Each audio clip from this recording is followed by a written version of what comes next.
Welcome back to the Rogue Wav Podcast. Thrilled to welcome ChloeTraicos from the Righteous Gemstones, and she has a new movie out called Introducing Jodea as well. Chloe, how you doing? I'm good, thank you. And did I butcher your last name, or did I get it exactly? Not at all. No. You said it perfectly. 2 for 2, Hassan. 2 weeks in a row. I didn't butcher the guest's name, so that's like we hold up a sign. The record. Right, we have like one of those signs, like this many days without an accident. Like we've had this many shows now without wrecking the guest, butchering the guest's name. So that's a personal pride moment that I just had there. So Chloe, tell us everything you know about season 3. No, I'm just kidding. I know you can't talk about it. Talk to us about being on start the with Righteous. the ending. Yeah, Start with the ending and work backwards. Your character, you play Walton Goggins' wife on it, Gloria Freeman. That's right. And we were talking a little bit off air, and it's funny because it's a character that doesn't say anything. Yet That's right. You emote. There's so much in what you do. So, what's the challenge of that? And then how do you find your moments there? Well, season 1, it wasn't hard because season 1, I was pretty much just, the happy to be his wife, adoring him. Things were good in our marriage. Yeah. And so not talking wasn't a problem. But in season 2, when we shot our scene, that was much more hard because, he was, he's yelling at me and I kept wanting to retaliate. And they said, no, you can't retaliate because that's the whole thing. Baby Billy is meant to be the overbearing husband. Yes. And I had to emote with my eyes, which was very challenging. But I think when watching the scene, I think it does actually work better. Yes. Because it kind of gives the impression of what their life is, that he's this overbearing dad who's really disinterested in his kid, blames her for all of the fact the kid can't speak and all of that. And she just is at the point where she now hates him so much she doesn't want to speak to him. So I think it works. Yeah, and that's Walton's character too. I mean, he fills the air, right? I mean, he fills the room. Oh yeah. So He's incredible. And it was funny too because watching season 1, you think, okay, you're almost like scenery in that because you're with him there. But then season 2, you really do get to know. It's like, okay, no. There was like a method to this, and it was one of those like payoffs. I feel like when I was watching it, where I was like, oh, okay. And you painted the picture exquisitely because it really you can tell why he's been divorced 3 times prior to even just marrying you in this and that's 1989. Yes. But then going forward, and his character is once again kind of, I know he's with someone new now, but it's you can almost feel makes the same mistakes. Yeah, you can really feel that. But what was it like being on set and take us through getting the gig to begin with? Well, I tell people I think I got the gig because I lied in my audition. They asked me, if you remember the birthday party scene in season 1, Baby Billy's driving a lawnmower. I come in on the back. Initially, it was going to be a tractor, and it was meant to be me driving. So at the audition, which I filmed before, we had to answer the questions, give your name, your height, which agency you're with, and can you drive a tractor? So of course I said I could because I'm an actor and we all do that. And I just gave the story that I grew up in Africa and my uncle had a farm and I drove his tractor, which of course I hadn't. I think I rode in his tractor once. But so of course I tell him this, and then I sent the audition in on the Sunday, and on the Tuesday I get the news I've got the part. So I'm quickly on YouTube just looking how to drive a tractor. I mean, this is going to be a challenge given I can barely drive a car. So I thought, if I just worked out the story, I was just going to say, look, in Zimbabwe, we had different tractors to these. But anyway, so thank God on the day of shooting, they changed it. So I was like, okay, all good. I don't have to worry. Oh, it's fantastic. So yeah. And did you, I guess, again, kind of playing the flashback scenes, did you know you were coming back for season 2 or that was? Oh, I had, and I don't think I only found out after. I wasn't supposed to be. They were due to shoot season 2 just before lockdown, and I didn't get called, and I knew I hadn't been called because I'm in touch with some of the other actors who had. So I thought, okay, well, and then apparently I only found this out the other day. Danny McBride rewrote season 2 during lockdown. Wow. And then so I got. And then I got the call that I was wanted, and I was like, yes. So so I had no idea. I didn't expect to be called back because I figure it was a flashback scene. And so it was fantastic when I was. What's it like being on set? I mean, it's a really impressive cast. It is. Oh, and they're amazing. They're all so lovely, so welcoming. They really make you feel at home.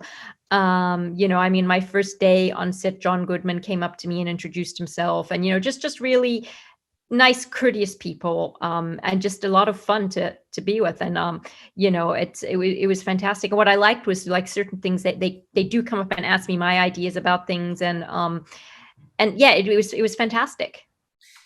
So I got to imagine being on set with someone like Danny McBride and Adam Devine, and you have all these from what I've read, high energy comedic people. Is there any set stories that you can think of, or are they different behind off camera than they are on camera? Well, I haven't been in any scenes acting with Adam Devine or Danny, but yeah. Danny directed me, so it's And he's wonderful as a director. He's just very courteous and very understanding. And he was so good with Jeremy, who plays young Harmon. Mm-hmm. And he's wonderful. Nothing like his character. You have a movie out. It's Introducing Jodea. Tell us about it. Give us the elevator pitch, and then where you came up with it and everything. Sure. So it's a movie about a very untalented, really bad actress who I play, who one day a world famous movie director drives into the back of her car, and he says, and she says to him, look, instead of paying me for the damage, why don't you put me in your next movie? So she auditions, and she's terrible. And then his agent makes a bet with him. He's like, I bet you couldn't get a performance out of that girl. And he says, you're on. So it's like a romance comedy, and it's a lot of jabs at Hollywood about the kind of thing that they expect there, and and it's basically a feel good movie. It's just a romantic comedy, feel good, just something nice to relax and watch. And did you wrote it as well? I wrote it as well. Yes. What do you prefer, acting or writing? I love both equally. They both are a huge part of who I am. So I act and I write out of love. I produce when I have to, but acting and writing are my main loves. How did you get started in the business? It was just there never was any another option for me. I knew I wanted to be an actor from when I was old enough to work out that the people you were watching in the movie were actually acting when I was about 4 or 5. So it was like there was never another option for me. So I literally from when I left school, I just got started. I started up my own theater company in Australia and started off by doing plays, and then started making films. And that was, and it was a big part of it was also, the Australian film industry is very small, and there are very few roles for women. And so that was why I started writing my own stuff. So, that was basically, that was where I started doing independence in Australia. And then I came over here and got the GEMSTONES gig, and just, did the, I've written and I've made 2 of my own movies over here. That's just kind of like, it's just what I've always done. Yeah. What's your dream role? I get asked that a lot. I love strong female roles. I think every female actor does. I think something like a woman who made a difference, like something like the kind of Erin Brockovich type of role. That's a role I would love to play. So we do pop culture. We talk comics, movies, and TV as well. And so Marvel and Star Wars are the big. We cover that like crazy. Any interest in jumping into one of those big franchises? Oh, for sure. I would absolutely love that. Yep. It's look, my husband's a Marvel addict. He got me into it. I was never into those kind of movies before, but I absolutely would. I would love to be in one of those. No, that's we're trying to get Hassan into one of them as well too. I think that would be he would be bystander number 3. Too sedentary. I'm good where I am. Everything's fine. You're good as the Lord of the Radio. That's yes. You were good, but the radio moved into YouTube, so now you're the Lord of the live stream now. So. I know the gig expands on its own, so I don't really need to build a franchise. What kind of genre? You did a romantic comedy. Righteous Gemstones is obviously comedy as well too. Is there a particular genre that appeals to you that you might not have done before, or do you draw to the comedies? No, I anything that inspires me. I mean, I have 2 movies in the works at the moment, which are, one is a action thriller, one is a courtroom drama, and then the movie I did before Introducing Jodea was a murder story, a thriller. Okay. So more of a psychological thriller, I'd say. So anything that inspires me, it's like, I mean, Introducing Jodea was kind of like me using my own experiences in Hollywood in a comic light. I just kind of wanted to put it all together and just make a joke about the things that actors have to endure in the business. Yeah. What's do you have a go-to story, like a go-to audition story? Anything, a go-to audition story. Like anything like you said in the business that's safe to say. Don't get yourself fired. Don't get yourself fired. That's rule number 1 on the show. Don't get fired. But so I'll give you an example. I have a friend of mine. He's a director out in LA, and he was trying to get a particular movie made. And he got it all the way up to the very last, chain up at Sony to get it produced. And then they were like, nah, it just, at that moment, they wanted him to rewrite it so that the main bad guy, instead of being like an alien, was a giant clam. And he just basically is like, I can't do that. He wrote it, and he's like, he got up there and he's like, I don't know how I'm going to make this work. And eventually they're like, well, too bad, and he ended up not getting it made. So he always loves to tell the giant clam story as like a good representation of Hollywood. Yeah, well, I have a few horrible stories like that. The thing which puzzles me now a lot about Hollywood is they're very, now here New Yorkers are different, but they won't tell you if they don't like your script. Yeah. They'll say, we love it, it's just not what we want right now. So of course, people like me, I mean, I'll come back in 6 months. Are you in the mood for my script now? I mean, literally with someone like me, it virtually takes a restraining order and someone saying, we hate you, get the hell out of here, for me to go away. So, but I've had horrible stories. I mean, not so much auditions, but when I was trying to get Introducing Jodea made, I contacted a few big producers and I got in touch with one. I won't mention his name, but because he is well known. And he said, oh, come in for a meeting. So I'm absolutely thrilled. Drive across town to go there, make sure I'm there on time. In fact, I'm there early. Get there, and he comes into the room and he goes, "Who are you again?" Yeah, I'm ChloeTraicos, and he goes, "Oh, what was your script? Introducing Jodea. What was that about?" I told him. Oh no, that's not for us. And I was just like, why the hell did you call me in? You saw the synopsis. You saw what it was about. Why? I mean, is this some kind of sick game? Yeah. And, I mean, honestly, I was so, I wanted to say that to him. And then that happened to me again with another producer. I sent him the script and I thought, okay, the first guy was just a dick. You can beat me if you need to. No, you're good. That won't happen again. And I go again, and it's the same thing.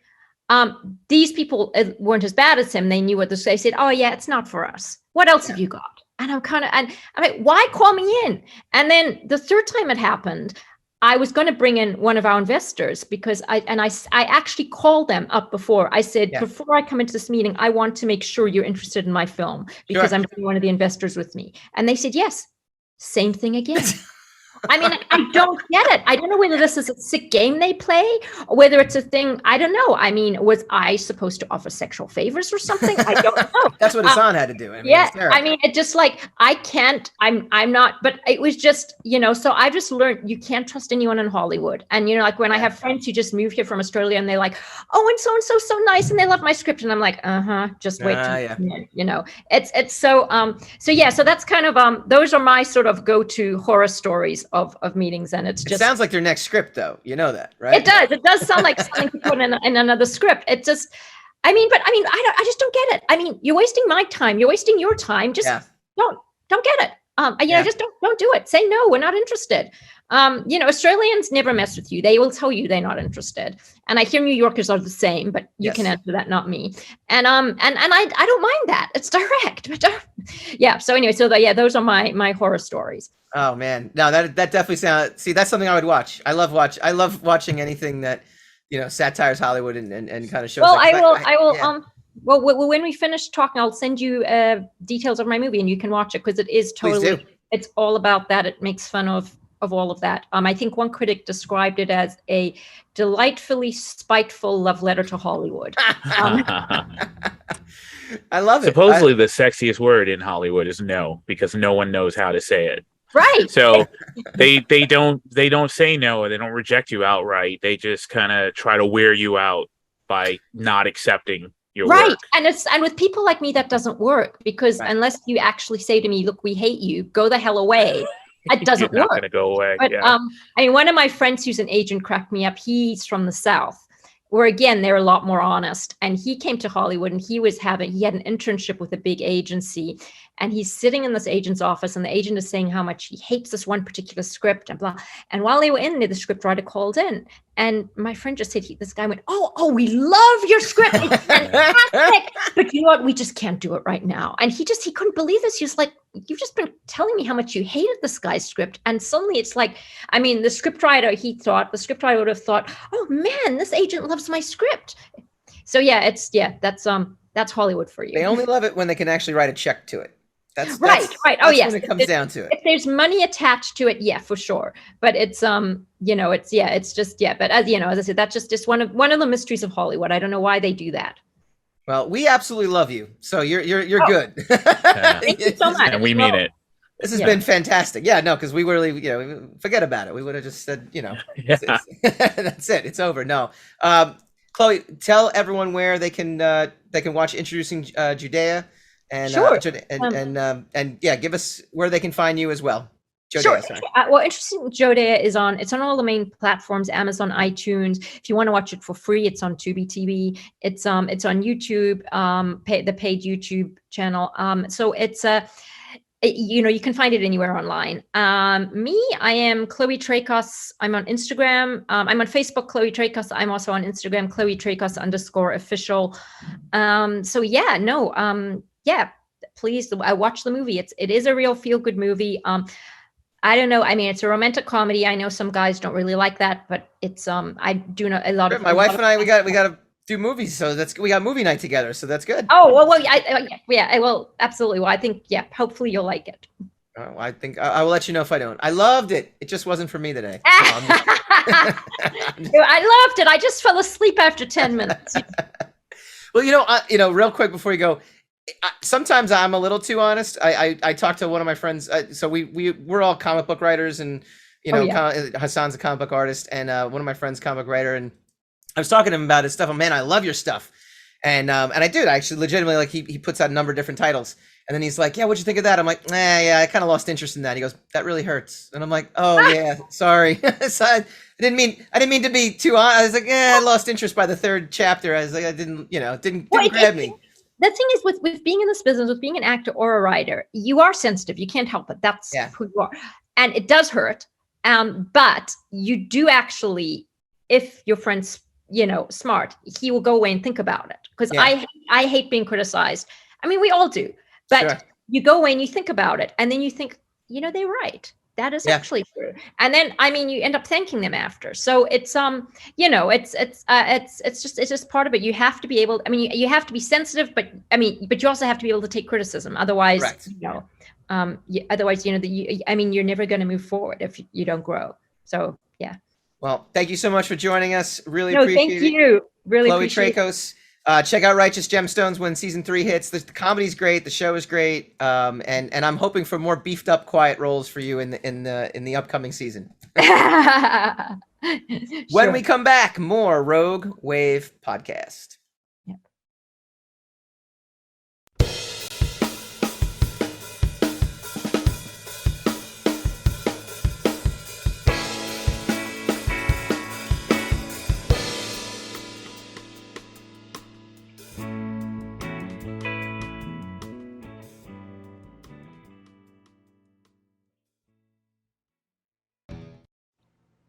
Want to thank our guest, ChloeTraicos from The Righteous Gemstones. Season 3 is filming now. Go check out season 1 and 2. I actually had to watch the show to catch up in order to make sure the interview was worthwhile. And I got to be honest, one of my favorite shows I've watched now this year, and I'm pretty into it. So I definitely think you should check that out. And her performance is excellent, and I love the fact that she gave us the insight in that interview that her role got completely rewritten by season 2, and now instead of just kind of because it seems very possible she was just one of many wives of Walton Goggins, but now she is. It seems like she's going to be a mainstay, and her character doesn't say anything, and I think that's just the I don't know. There's something beautiful in its simplicity in that. But and then she gave us Introducing Jodea on she gave us to watch, so we have to review that movie, Hassan. I promised her I would watch it. Have you watched it yet? Because I haven't yet. No, I have not watched it. All right, I promised her I would watch it, and we will watch it. Okay. And we'll get back to her on that as well too. Next week we've got a good buddy of mine, Dan Leister. He's got a new webcomic called Metal Ice Cream. It is totally rogue and totally awesome. It is starting back up again. He's going to come on to promote that, and we're just going to shoot the S a little bit because Dan's been a working comic book artist for many, many years. Done some work at DC. He was the hack slash artist for many, many years as well too with Tim Seeley. Done a lot of Zenoscope work. He's just awesome, and he's also the artist on The Sire, which was my flagship creator-owned book as well too. San Diego is next Thursday. I will be there. I'll be flying out of here Thursday to go check it out. I know preview night's Wednesday, but no way was I spending an extra $400 on a hotel for preview night. Just wasn't happening. This year. But I'll be there. So we're going to take a look at San Diego Comic-Con. And I don't know. What do you want to talk about next week, Hassan? What's the good word on your end there? What do I want to talk about next week? Want to talk about Miss Marvel's finale maybe next week? Do we want to do that? We can talk about Miss Marvel. We could talk about The Boys. Oh yeah, I want to talk to you about The Boys because I was a little. Maybe that's just you, man. It's just you're just not feeling anything anymore. No, I was feeling everything. I was feeling it all the way up until the very, very end. I think it's you. I think it's a you problem. I gotta tell you, I enjoyed it immensely, but ... And we'll figure out what that ... is next week. All right, guys. They'll be waiting on pins and needles. This has been, next week's gonna happen. Something else is gonna come up. We're not even gonna talk about it. This has been the Rogue Wav Podcast. We will see you guys next week.